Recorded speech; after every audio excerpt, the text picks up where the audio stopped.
What's good, y'all? Welcome back to the channel. My name's Christian, but you can call me Bright, and thank you for tuning into the homie you didn't know you needed. First things first, you see the thumbnail, you see the title. If you wanted the 60 people that rock with me up until this point, thank you very much, but this is nothing like what we recorded on the channel before. Today is about One Piece, the One Piece TCG in particular. Me and One Piece go way back, just way back in the day to my college years. Feels like it's so long ago, but we don't want to talk about that. Yeah, sophomore year, started watching One Piece, and I mean, 1100 episodes in, still haven't found it, but we've had fun along the way. So today, we're gonna be talking about my first legitimate locals experience. I went to one locals before this, but I just got back into One Piece after dipping out after OPO2, after Big Smoke came out. This time, I was actually kind of working some of my lines we're gonna work through or talk through today, and some of the combos. So this was the first, like, I think, true kind of exposure to not only playing Smoker, but being mindful of like what other decks might be trying to do and working into the meta and things like that.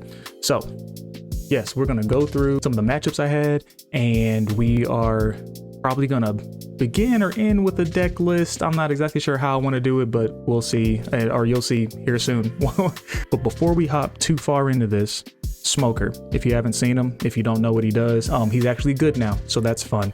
But Smoker is a 5,000 power Navy black leader. He has Dawn ×1, activate main once per turn, give up to one of your opponent's characters -1 cost during this turn. Then if there's a character with a cost of 0, this leader gains 1,000 power during this turn. Key point, I see this a lot, is that if you -1 with Smoker on, let's say, that Perona or Law Searcher, and Smoker gets plus 1,000, so he's 7 for the turn. It doesn't matter if the Perona gets popped by some Brook or something, or like dies in combat later.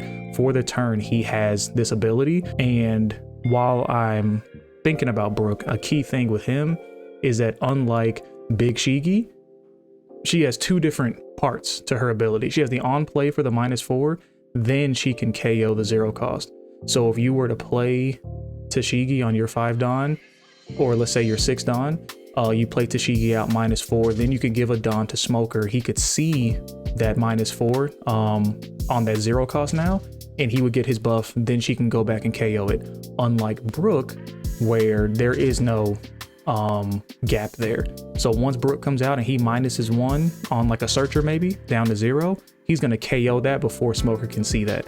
So that's just like a kind of technical thing we have to keep mindful of, because I've done that a couple times. I'll throw out the Brook thinking I'll get the buff, and I don't, because there is no kind of window there for Smoker to see that -1. So that is Smoker's ability. And then kind of going off of that, let's just go through the list I was running. I didn't already say, probably in the title or the thumbnail, but I went 3-1. I went against a Lim, a Shanks, a PB Luffy, and then a Dofi in the last round. So I was undefeated up until the Dofi, and then we'll talk about that matchup, but I just didn't know what I needed to do. And then looking back, I didn't have the pieces to really deal with him. So I mean, it was a learning experience. I wasn't too mad at it.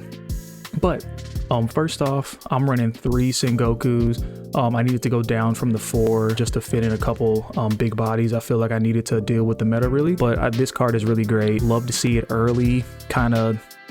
I mean, it's a 1k counter later, so it's still not, you know, a brick entirely, but really good to go ahead and start filling the bin with your Hinas, with maybe a Kobe. I really don't even hesitate to throw maybe like a Borsalino in there. It just depends on what you kind of need. But then to draw 3 and start digging for your key pieces, and one of those pieces is definitely the Tashigi. 4 of, if I could run 5, I would. So initially I thought this wording was kind of weird, but then I found that, like Kaido, if this character was played this turn, is to get around Blackbeard. So it's not an on-play ability. It's like, no, it's a little different. So it kind of gets around that, which is really nice. But I mean, for like a 6 Dawn play, this card is awesome. It's a really good way to keep up the tempo with Smoker. We really want to go body for body as much as we can. So one thing I'm working on is, into decks like Dofi, into decks like Pluffy, how to kind of mitigate the damage as they kind of move along through their game plan, and just keeping their bodies kind of light. But of course, we all know these cards are just goated. They're just really good. We got 4 of the Suru, of course, at the very least, a nice 2k counter. I don't play it out too much unless it's a little later in the game. I just really need to get that extra minus for a Gecko turn. Really, mostly this is just like a 2k Ice Age. Really, like I said a couple times during my matches, Smoker just feels like homework. I feel like I'm just in the tank every turn, and Ice Age is like a little cheat card. It's like a little get out of jail free. It's a little less work, especially going into like Shanks or any deck with like medium big bodies, or just like those big 9 drop 10 drop. You would need an Ice Age if you want to do anything else on your turn. So it really comes in clutch. The cost 3 or less doesn't come in too handy. A lot of what I was hitting in my matchups, that was usually like the 1-drop searcher, and I'm like, well, I need that for my Smoker. So I mean, it comes in handy for sure. The next card is brand new for these, of course. Also, this list is pretty tight, not a lot of changes. I think the biggest thing in my list is going to be like the top end, the 1-ofs and 2-ofs that I was running for specific reasons. So a lot of this I'm gonna just kind of fly through. Brand new, kind of like Sengoku, you want to see this early, helps you fill the bin. Tashigi, 2k counter. Up until this event, that's all I was really playing her as. I never considered putting her out, but this last locals, about every match I was trying to get out Tashigi, and she was putting in work, and people wanted her off the board, rightfully so. This was such a clutch card to have out and just ready, especially if you could get this out and a Kuzan. So you're already got 6k on board, 7 with leader ability, and then at that point, if you establish a Brook or you have a Kobe and trash off of a Gecko, you know, different things like that. So having this -2 was really clutch. Keeping that at 4 for sure. One card I wasn't super on until now was the Hina. I think I just had issues really getting her in the bin, but the value of that -4 is huge, especially off of the Rebecca. So you're -4. So just for those who aren't big smokers, what you're gonna do is play your Gecko and your 8 Don, preferably on curve, and then you're gonna grab a Rebecca and some other cost reduction, maybe a Suru for another -2. Off the Rebecca, you can grab this Hina and play it out for another -4, so you're at 6. So if you already had something like an established Brook, you're KOing a 7. If you already a leader ability, you're KOing an 8. So this 4 is kind of like a little, it's not an Ice Age, you still got to work around it, but this is really good to have in the bin for those turns, so you can kind of piece together your KO. One thing to keep in mind, seems simple, but make sure you have a way to KO what you're minusing, because there's so many times I would be just like in the tank and I'm like, okay, I can get to 9, dope, and then I'll do all these Gecko Moria shenanigans and then have nothing to KO and then just have to swing like 6 and then feel super bad about my life choices. So just make sure you have some way to KO. Which brings us to Kobe. Usually, yeah, I would trash this in a heartbeat with brand new or just 1k counter just to get it in the bin. But yeah, there's not much you can't touch between a Tashigi on board to get you -2 leader ability. It'll get you to 3. Suru off the Rebecca will get you to 4. And then a Kobe will get you to 7. So just like a real simple line. And even if you had this, or instead of grabbing this, like we said, you grab the Hina, you get an extra 1. And then if you had a Brook on board, you can, you know, KO whatever body you wanted.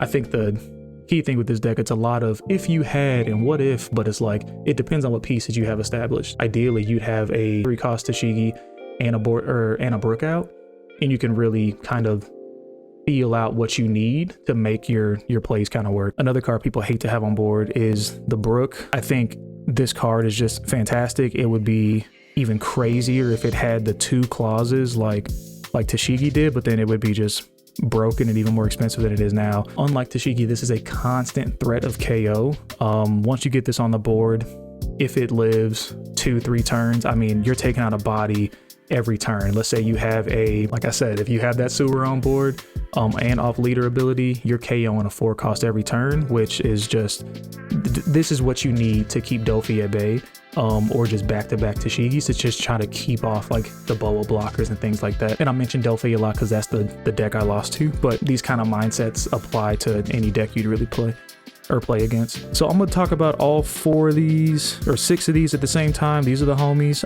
except for this dude, we hate him, but he did come in handy against the Dofi at the end just to get rid of the Boa blocker and kind of get that out the way. These 2, I'm not, you know, too hurt to see go into the bin early. Like we were saying, off the Sengoku trash 2. I'll trash either one of these.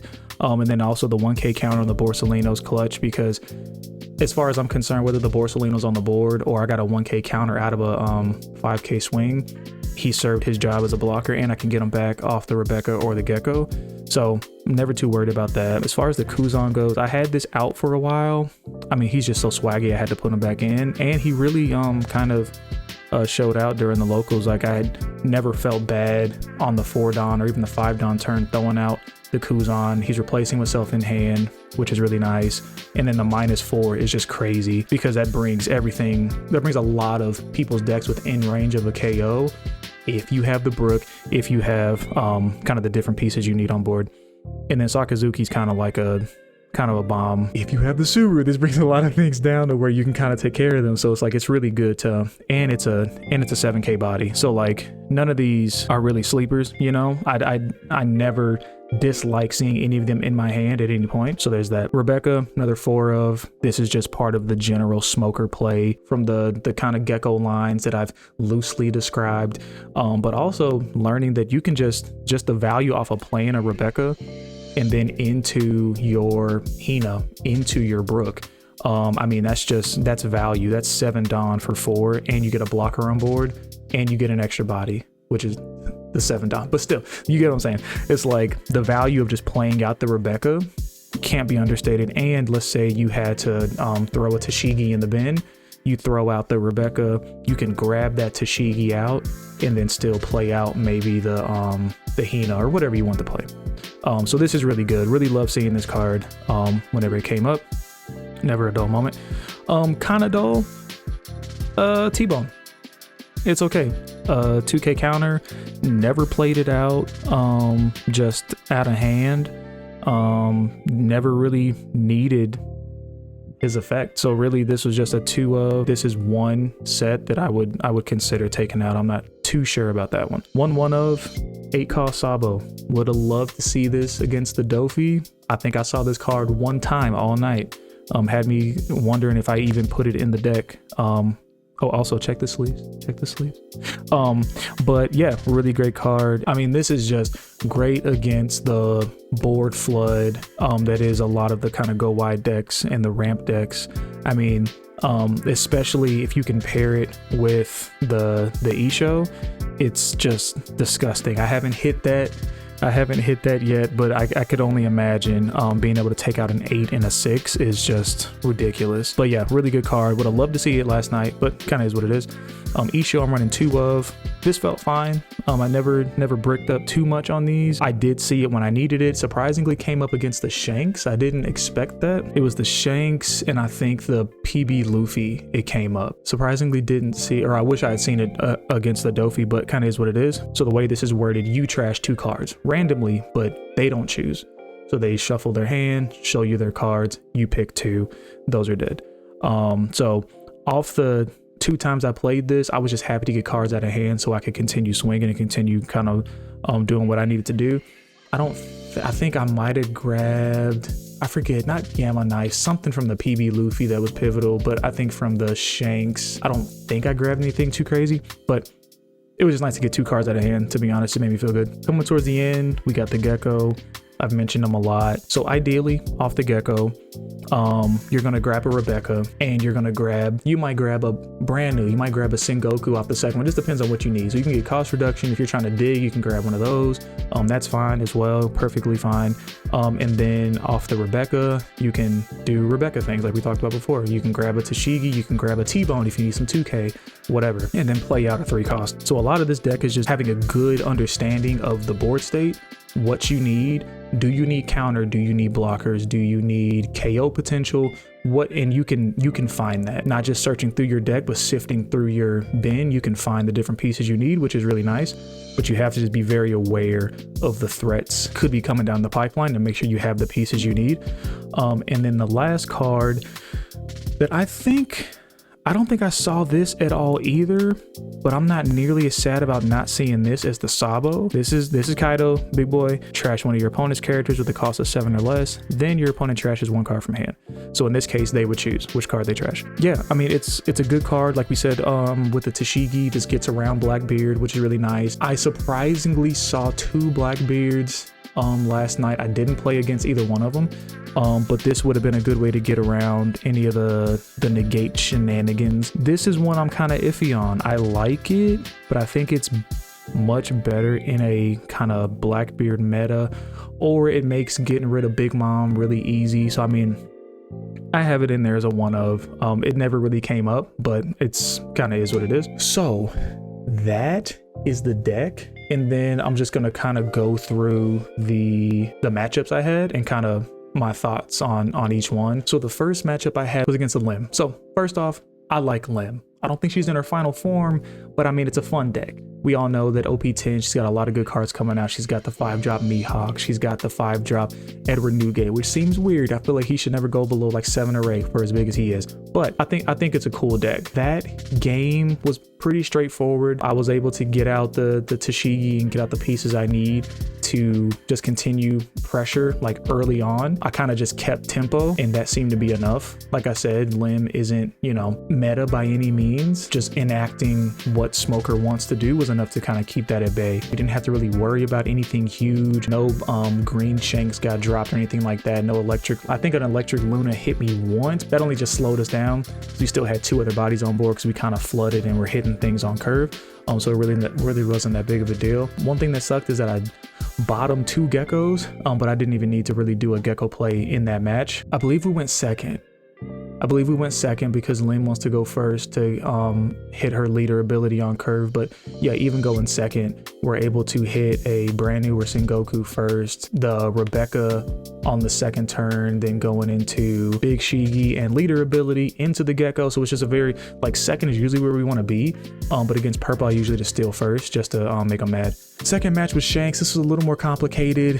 The math throws me off. So, you know, you get to the end of your turn and just throw a little easy 5k at lead.